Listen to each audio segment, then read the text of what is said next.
It's all of you who have helped keep the practice and philosophy of eclectic medicine alive and have preserved its important work.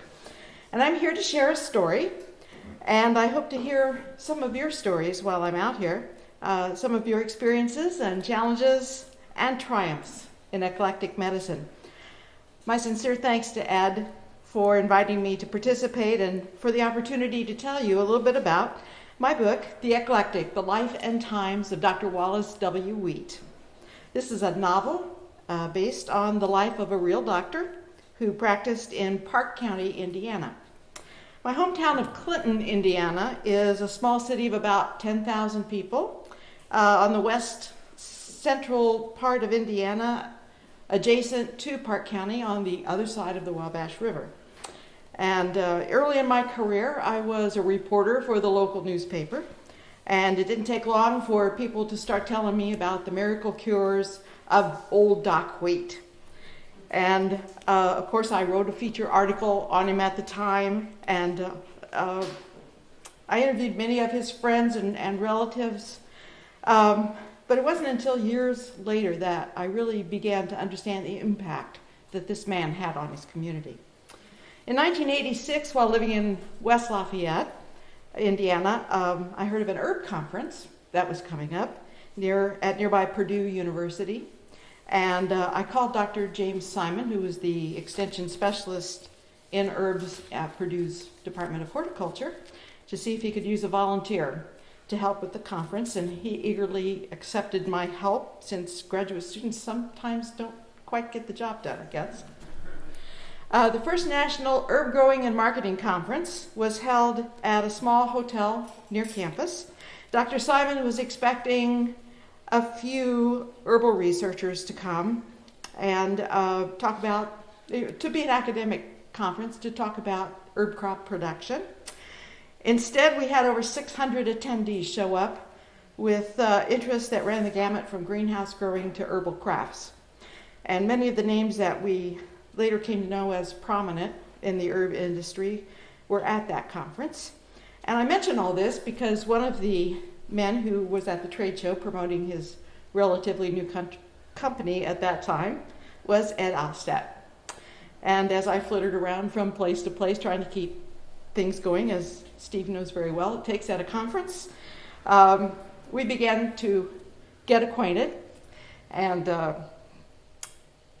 I have to say, Ed, it's been 28 years since we saw each other, and it's been a delight to see you again. And he hasn't changed too much, except his hair is a little bit longer than it was then. After 3 years, the conference passed into other hands, and I continued contact with herb growers and marketers as the associate editor of the Business of Herbs newsletter. The revival in interest in herbs and herbal medicine exploded through the 1990s.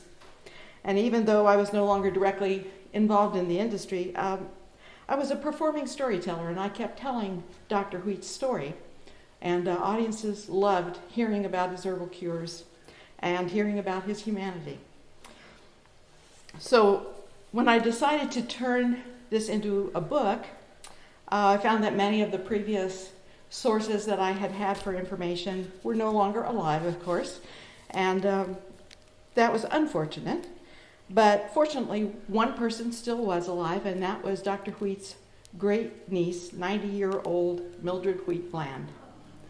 Mildred was still as sharp as a tack, and she was a great source of information about Dr. Wheat. She had lived in Dr. Wheat's family home when she was growing up and had vivid memories of her great uncle. So I had three main reasons for writing this book. It was a great way to put a personal touch on information about eclectic physicians who had a great impact on my region of Indiana, Ohio, and Kentucky. And of course, they also practiced in California and New York and many other states. And I think Wallace Wheat was a great example of the type of men and women that the eclectic movement attracted. The second reason was to record the life of a man who had become a legitimate folk hero in the area where I grew up and for the people of Park County. He had a delightful sense of humor. He didn't take himself too seriously. or his role. He followed his own way regardless of criticism or praise. And while he often displayed a gruff exterior and didn't mind lecturing others on the error of their ways for hours at a time at a public meeting, he still was a fellow with a heart of gold underneath, and he was affectionate, and he cared deeply about people, and he carried deep hurts throughout his life. So this is the story of a man and of a place.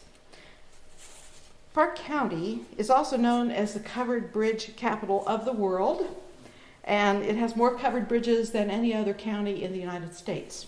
So it was nice to put those scenic elements into this story. One of those bridges, the Roseville Bridge, played an important part in Dr. Wheat's story and in the story of his small town of Roseville, which I think at its height maybe was 500 people, not very many. I'm going to put up the next slide. Somebody was going to do that for me. Okay.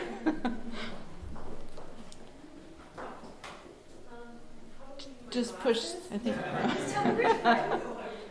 Sorry, this? Yeah, here we go. This was not Dr. Wheat's pharmacy, it was his father's. What they called a pharmacy, which was actually more like a general store. But it was the first place that he became acquainted with doctors, because doctors from all over the area would come to buy whatever medicinals they wanted from this store. And they carried a lot of different herbs and different things. And so Dr. Wheat had early in life a lot of encounters with all different kinds of physicians. And of course, in those days, it didn't take a whole lot to become a physician. You just kind of put your shingle out, and that was about all it took. My third reason for writing the book was that I was astonished at the high regard and the love that people of this area still have for this man more than half a century later. As his story unfolded to me, I was touched by his sincerity and his true caring for his family, his friends, and his tiny community. He was truly the backbone of the town, and they returned that love to him. Next slide. She's getting good at this. I think there was one before that. Oh, sorry. Nope. Okay, well, anyway, that was the Roseville Bridge. Go ahead and put that up. Now, this is actually the second Roseville Bridge. The first Roseville Bridge burned, and that was part of the story. Dr. Wheat lived from 1870 to 1948. He was a farmhand on the family acres in his early life. And then as he chose medicine as his profession, he relentlessly pursued excellence in his practice. If you can put up the next slide. This is Dr. Wheat when he was graduating in 1899 from the Eclectic School of Medicine. And he stayed in Cincinnati for a few years and got a little bit more education in pharmacy, and then later returned to Park County. And when he came back, he managed to bring a corpse with him, a skeleton. He packed it into a big crate and had it shipped, and it arrived on a neighbor's farm who asked him to please come and get rid of whatever this thing that smelled so bad was. But he took the skeleton and cleaned it all up, put all the pieces back together, and named it John Gilbert. And John stood in his office for many years so people could understand their anatomy. Well, in those days, being a doctor was kind of a 24-hour on-call with house calls as the norm, and that was the norm rather than the exception. Early 20th century Indiana had few amenities. In the early 1930s, electricity had still not come to rural areas. In 1929, Doc got tired of waiting for electricity to come to his area, so he built his own coal-fired, steam-powered power plant behind his house, and that powered his house and his greenhouse and his underground treatment area, where he had actually dug out a big cave on his property because, it's hot in the summertime, kind of like it is here tonight, and it was better for the patients to be able to put them in a cool place. He could do a little water therapy down there, and he had kind of an underground cave where he treated people in the summertime. He was known for his money. He had enough money to live well, but he was famous for his money. He was famous for his big parties that he gave for the community. He was famous for not trusting banks. And he always chose to hide his money somewhere either around the house or bury it in the property. And that once almost cost him his life. He lived very simply. No office with fine woodwork or a big desk or a leather chair. His office was a simple 3-room wooden clapboard structure cut down from a building that was once a 2-story Masonic lodge. It sat on the high bank of the Raccoon Creek right next to the Roseville Bridge. And it had a waiting room for families. It had a treatment room, and then it had a little room in the back where Doc could maybe cook a little something or work on his bench and make his medicines. He didn't sleep much, but when he did sleep, he slept on the floor, or he slept in a buggy that he had put in the waiting room of his office. He ate sparingly, he walked a lot, and when he was in a hurry, he didn't drive. He had somebody that would drive him by horse and buggy to see a patient. He never did drive a car. He hated cars. He thought they were disruptive and scared the horses, of course. But he eventually had to buy a car and come a little closer to modern times. He loved someone, but he never married. And there's a kind of charming love story in the book. He was a man who celebrated family, and he enjoyed contact with his 6 brothers. He was a man of great industry. He often walked as much as 10 miles a day, gathering plants to make his own tinctures, which were preserved in blackberry wine that was made from fruit gathered by local women. He built a huge greenhouse and an orchard. He grew all of his plants. He gathered rainwater in big cisterns for its purity. He grew his own vegetables. He raised chickens, ducks, and pigs. As a doctor, he was thorough in his examination of patients, and he took into account the condition, the circumstances, and temperament of each one. He believed strongly in the eclectic principle that every patient was an individual with individual needs. A patient received a bottle of medicine created specifically for him or her, and it was enough to last a week. It was a mixture of his own tinctures plus medicines that he might have bought from Lloyd's or other manufacturers. He made his own pills and poultices, and he believed in the eclectic idea that being a rural family doctor who treated patients, not symptoms, was what he should be. It was not unusual for Dr. Wheat to see long lines of patients on an office day. He made no appointments, so when a patient came, it cost 10 cents to buy a place in line. And that was given to Mildred and her brothers and sisters to help with their family expenses after their father had died. His practice faced home births, cancer, cholera, flu epidemics, typhoid, measles, rheumatic fever, tuberculosis, so many of the human ailments which science had not really had remedies for at that time. Local women sometimes helped with nursing duties, and as his practice grew, he hired a couple of people in the neighborhood who had a large house, and they kept patients who needed a little more long-term treatment. It was documented that he removed the cancerous breast of a lady with a poultice that he made. I've heard that it was a black salve, but it was lost as to what exactly that salve was.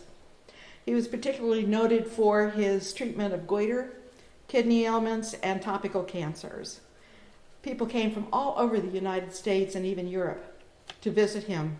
And if you go to the next slide, I think we have a picture. Oh, first, before we get to the next picture, I just threw this one in. This is some of Dr. Wheat's nieces, and I wanted you to see the lady in the middle has the first original Princess Leia hairdo. The big buns on the side. Okay, you can go on to the next picture. This is Dr. Wheat when he was in his 30s. There should be one other before that one with some cars in it. No? The one before it. No. Let's try going the other way and see if you can find it. No, somehow it's not in there. Okay. Well, I had a picture, and I don't know what happened to it, of all the cars. There was no room in his waiting room for people to wait inside, so when somebody came to see the doctor, they had to park their car along Yankee Street, which was the main and only street in Roseville. And some of the neighborhood women would sell coffee and tea and sandwiches to the people waiting in line. And it had, cars all the way down the road.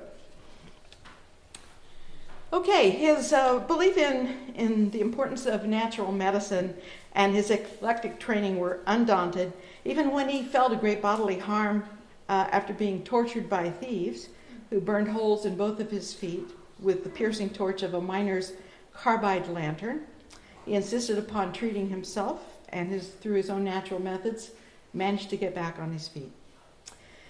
He was an active participant in the medical community, both locally and nationally. He won recognition for his immense practice, his treatment plans, and his contribution to the state Eclectic Medical Association, even serving as its president.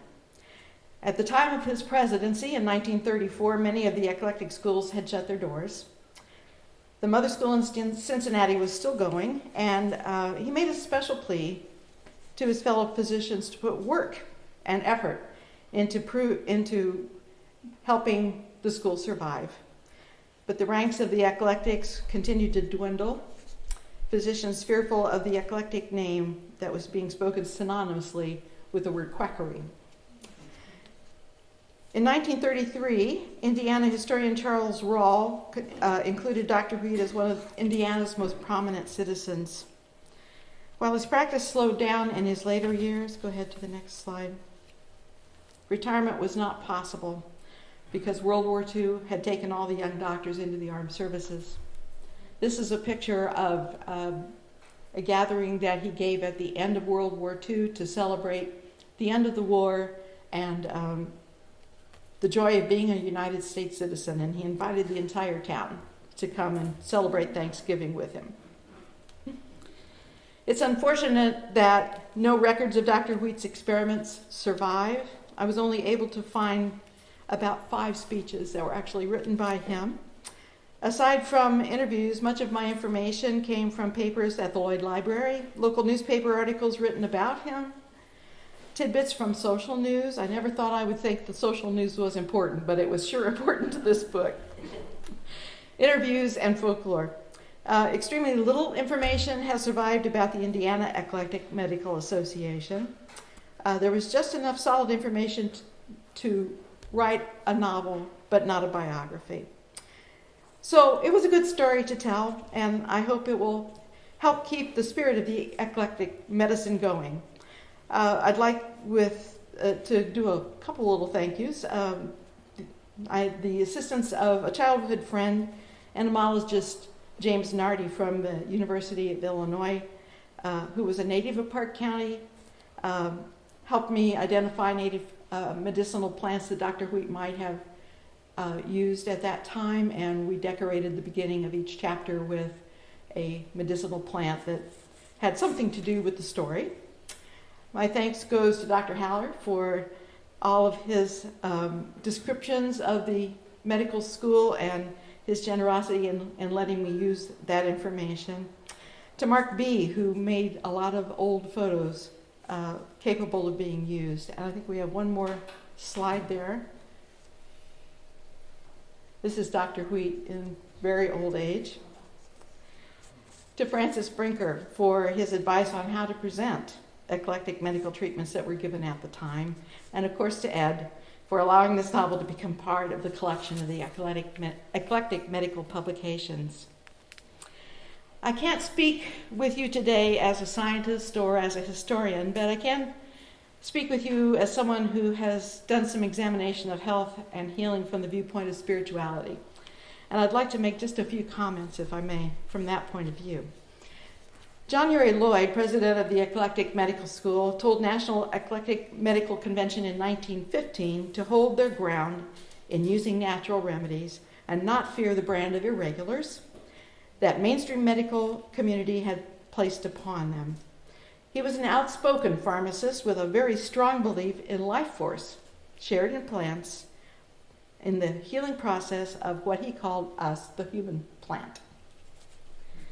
Plants were food and medicine, and they aided the body that could heal itself. The body knew what to do. Plant-based medicine could speed the process. It could also speak to the intelligence of cells. And life force is spirit. The eclectic movement grew out of a time when humans began to rebel against control of medicine by physicians who were doing obviously bad things, harming their patients. But even more than that, it was the time of the New Thought movement when people in general were beginning to rebel after 3 centuries of control by Protestant religion and by science, which had stripped mysticism from their dogma. Perhaps an unwitting attack on human spirituality, but an attack nonetheless. It was a time when metaphysics began to once again break through to the surface with transcendentalist writings of Ralph Waldo Emerson, the spiritual healing methods of Mary Baker Eddy. Phineas Quimby, the father of the New Thought movement, helped popularize the understanding of the mind-body connection. It was also the time when H.P. Blavatsky came to New York City, bringing demonstrations of her amazing psychic powers and introducing the West to esoteric Buddhism through theosophy. The eclectic lifted medicine up by recognizing the very basic intelligence of the human body and offered aid from living botanicals to serve it. Religion and science pulled even further away in the beginning of the 20th century when colleges backed by pharmaceutical firms captured the medical profession by defaming their competition and declaring themselves to be the only legitimate path to becoming a physician. Religion called anything occult, or anyone who had an occult experience working with the devil. And religion was calling anybody who had a metaphysical experience demented. The sages of the Far East continued through this period to send messengers to the West as part of a master plan to spread ancient teachings. 100 years later, Hindu and Buddhist ideas had caught hold. Metaphysical societies of all types formed, and their members pursued quietly their much-needed spiritual development. Today, East and West are more integrated than ever before. The march for control of medical training and practice has not always been kind to those who do not practice mainstream allopathic medicine. What is termed alternative or complementary medicine has suffered many uncomplimentary assaults, but it still survives and grows in strength and importance. Eclecticism and naturopathic medicine continues to lead the important preventive medicine moves and the need for natural remedies. Acting as an aid to nature has always been the herald call of the eclectic, and even more important today it is than it was in 1890. Dr. Wheat lived the eclectic standard of a man who saw in each patient a whole person with physical, mental, and spiritual needs. He was at once their physician, their friend, and their confessor. He was allowed to spend more than the obligatory 5 minutes with a patient that our doctors have to abide by today. We stand on the brink of another era of sweeping changes in medicine. Many of our antibiotics may soon be ineffective, and no new ones seem to be coming down the pipeline. Our bodies are dangerously loaded with toxins. We eat more than ever and are starving nutritionally. Some modern medicines must list a profile of side effects that are often more dangerous even worse than the disease. Who can accept death as a side effect? That's offered on some of our modern medicines. Just as the people in the 1990s spoke up in overwhelming numbers to condemn the proposed laws to regulate herbs, they will eventually also recognize the change necessary to evoke true health. While we are deeply involved in the age of technology, we are also on the threshold of breakthroughs in science that are affirming that life force is more than just the name of an idea. Quantum physics is connecting us all together in a web of life. Consciousness is recognized as something separate from mind. The holistic paradigm of transpersonal psychology asserts that there is one interconnected reality of which we are all part. This reality transcends the normal conceptualizations about the physical world and humanity's place in it. Integral inquiry and organic inquiry, two methods that are used by transpersonal psychology, include as valid other ways of knowing that nearly 80% of all humans have experienced at one time in their life at least. Methods such as dreams, intuition, artistic expression, meditative imagery, embodied writing, mystical, psychic, or near-death experiences. The researcher is likely to be interested in all types of direct knowing that stem from our nature beyond physical. It's a holistic approach that recognizes all human experience. Shouldn't today's medicine be doing the same thing? Humans are evolving as well. More and more of our children are being born with heightened psychic awareness, with acute, different, multidimensional types of thinking processes, and with more sensitivity in their physical bodies that respond negatively to chemical drugs, or at least need much lower doses. Energy medicine is coming to the forefront as a science and now begins to recognize that there are many vibrational levels that affect us as human beings and the planet as a vibrating cosmos. People who have near-death experiences often come back to life with advanced information on the nature of our world that fits even beyond cutting-edge science. Albert Einstein, who got his first ideas about the removal of time as a constant, came after hearing the description of his professor's near-death experience. And he is quoted as saying, "The intuitive mind is a sacred gift, and the rational mind is a faithful servant. We've created a society that honors the servant and has forgotten the gift." Metaphysical philosopher Manly P. Hall states that we may define sickness as an invitation to self-improvement. Nature points out what is necessary, first gently, then more insistently, and finally with the full weight of authority. It is surprising how little we are inclined to correct our own faults, he says. We optimistically hope to survive dispositional tendencies in ourselves that we despise in others.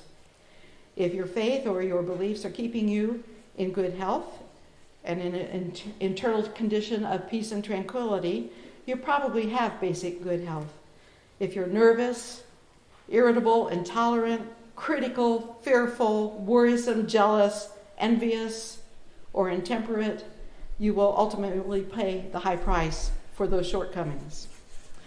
Mother Teresa, who took on the sickest of the sick in the poorest of the poor, was called upon to travel to wealthier countries in support of her mission. These travels convinced her that spiritual poverty was a bigger problem than the physical poverty she faced in the third world. The psychic Edgar Cayce, considered the father of holistic medicine, said all strength, all healing of every nature is the changing of the vibrations from within, the attuning of the divine within the life tissue of the body to creative energies. This alone is healing. Whether it is accomplished by drugs, the knife, or whatnot, it is the attuning of the atomic structure of the living cellular force to its spiritual heritage.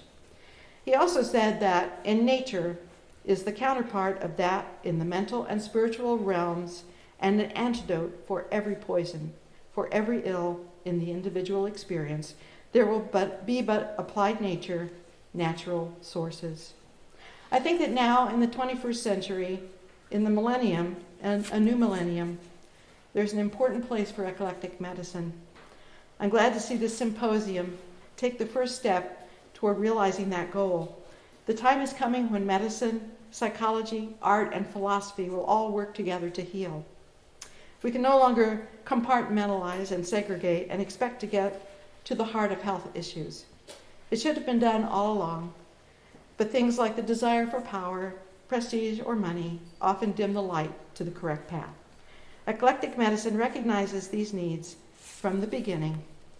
What you do now will flourish and become something much larger. It sometimes takes a couple hundred years for an idea to come to fruition.